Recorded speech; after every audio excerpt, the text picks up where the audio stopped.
Welcome friends. और कैसे हैं आप लोग। आज हम लोग इस वीडियो में movement, revolution and revolt word के बारे में जानेंगे। मूवमेंट को हिंदी में आंदोलन कहते हैं, रिवोल्यूशन को हिंदी में क्रांति कहते हैं और रिवोल्ट को हिंदी में विद्रोह कहते हैं। हिस्ट्री पॉइंट ऑफ व्यू से ये तीनों वर्ड जो हैं काफी इंपॉर्टेंट है। अक्सर हम लोग हिस्ट्री पढ़ लेते हैं, लेकिन जब हम लोग मान लीजिए कि चंपारण आंदोलन पढ़ रहे होते हैं तब हमारे दिमाग में उस समय पर्टिकुलरली इस वर्ड का कॉन्सेप्ट हमें नहीं पता चलता है। हम लोग चंपारण आंदोलन पढ़ लेते हैं, लेकिन अब ये कॉन्सेप्ट जानने के बाद जब कभी भी आप हिस्ट्री में इन तीनों वर्ड को पढ़ेंगे तो आपको एक पीछे आपके दिमाग में इमेज बैठा रहेगा कि क्यों हम लोग 1857 को रिवोल्ट कहते हैं और क्या कमियां हैं कि हम लोग हमारे अंदर क्या कमी है अभी भी कि 1857 को रिवोल्ट कहते हैं, रिवोल्यूशन क्यों नहीं कहते हैं। तो इन्हीं सारी चीजों पे हम लोग चर्चा करेंगे।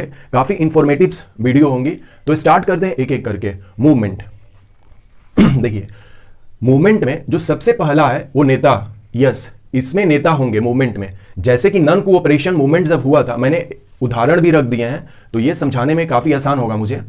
जैसे देखिए, नॉन कोऑपरेशन मूवमेंट ले लेते हैं कि हम लोग नॉन कोऑपरेशन को मूवमेंट क्यों कहते हैं। 1920 से 22 के बीच में हुआ था। इनके जो मेन नेता थे वो गांधी जी थे, हम लोग जानते हैं। और मूवमेंट में कभी भी हिंसा नहीं होगा, अहिंसा होगा, यानी कि इसमें अहिंसा होगी।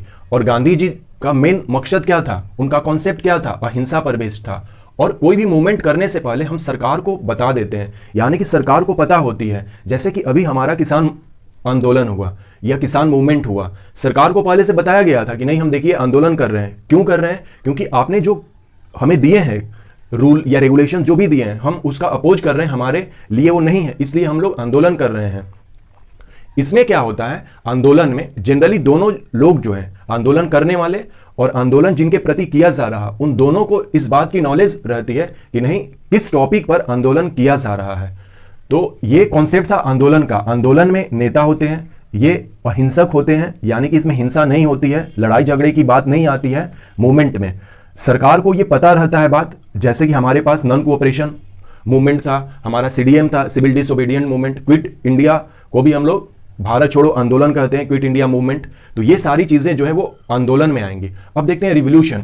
रिवोल्यूशन का एग्जांपल जो है, जैसे Russian revolution, French revolution, American revolution. जैसे रशियन रिवोल्यूशन 1917 में हुआ था, तो इसके नेता होंगे, मूवमेंट में भी नेता होते हैं, क्रांति में भी नेता होंगे। जैसे कि रशियन रिवोल्यूशन के जो नेता थे वो व्लादिमीर लेनिन थे, लेकिन इसमें हिंसा होती है, यानी कि इसमें लड़ाई झगड़ा हो सकती है क्रांति में। और जनरली क्रांति अचानक से होती है, रिवोल्यूशन जो होती है अचानक से होती है। जैसे कि हमने हरित रिवोल्यूशन, ये हरित क्रांति किया, यानी कि ग्रीन रिवोल्यूशन किया, व्हाइट रिवोल्यूशन किया, तो आखिर हमने वहां पर क्यों कहा भाई ग्रीन रिवोल्यूशन, वहां हिंसा थोड़े हो रही थी। नहीं, देखिए वो कॉन्सेप्ट अलग था। रिवोल्यूशन का दो कॉन्सेप्ट है, एक कि जब लोग करेंगे मतलब किसी सरकार के प्रति तो वहां पे हिंसा होगी, लेकिन और एक कॉन्सेप्ट होता है रिवोल्यूशन का अचानक से चीजों को बदल देना, वो रिवोल्यूशन कहलाता है। जैसे कि हमारे पास अनाज नहीं थे तो हमने 1966 एंड 67 में अपना ग्रीन रिवोल्यूशन किया।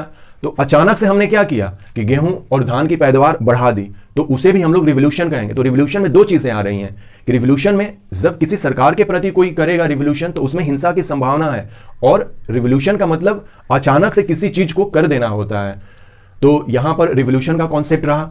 रिवोल्ट, जिसे हिंदी में विद्रोह कहते हैं, विद्रोह में नेता नहीं होते हैं, हो भी सकते हैं नहीं भी हो सकते हैं, लेकिन जनरली क्या होते हैं कि नेता नहीं होते हैं, इसमें हिंसा होती है। जैसे कि हम अपने 1857 को विद्रोह कहते हैं। देखिए,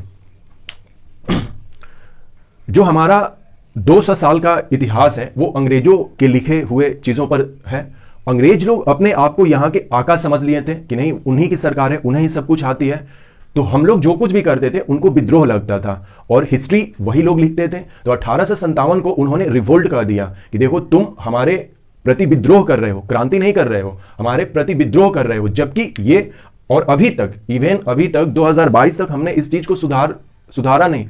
गवर्नमेंट ने कभी भी ऑफिशियली इस बात को नहीं कहा कि नहीं 1857 जो है वो रिवोल्ट नहीं रिवोल्यूशन है। यदि सरकार इस बात को क्लियर कर दे कि नहीं 1857 रिवोल्ट नहीं रिवोल्यूशन है, तो हमारे बुक्स में भी क्या दिखेंगे, रिवोल्यूशन दिखेंगे।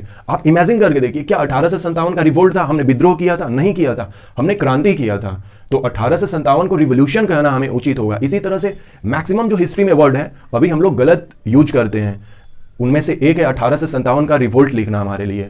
तो रिवोल्ट वैसे एक्चुअली अभी तक सुधारा नहीं गया है बुक को, तो हम लोग 1857 को रिवोल्ट ही यहां पे रख रहे हैं। तो जनरली जो रिवोल्ट है ना, जैसे आज के पर्सपेक्टिव में देखा जाए कि डेमोक्रेसी में रिवोल्ट की संभावना बहुत कम होती है। वो या तो रिवोल्यूशन हो सकती है या तो मूवमेंट होती है, लेकिन जनरली जो चीजें होती हैं वो मूवमेंट होती हैं। आई होप सो कि आपको समझ में आया होगा कि रिवोल्ट क्या है, रिवोल्यूशन क्या है, मूवमेंट क्या है। तो अब आप जब कभी भी हिस्ट्री पढ़ें, जैसे कि चंपारण आंदोलन है और भी बहुत सारे आंदोलन है, जैसे नॉन कोऑपरेशन मूवमेंट है, तो ये अब पढ़ते वक्त आपके दिमाग में ये बिल्कुल समझ में आ जाएगा कि नहीं भाई हम इस पर्सपेक्टिव में पढ़ रहे हैं। So thanks and take care.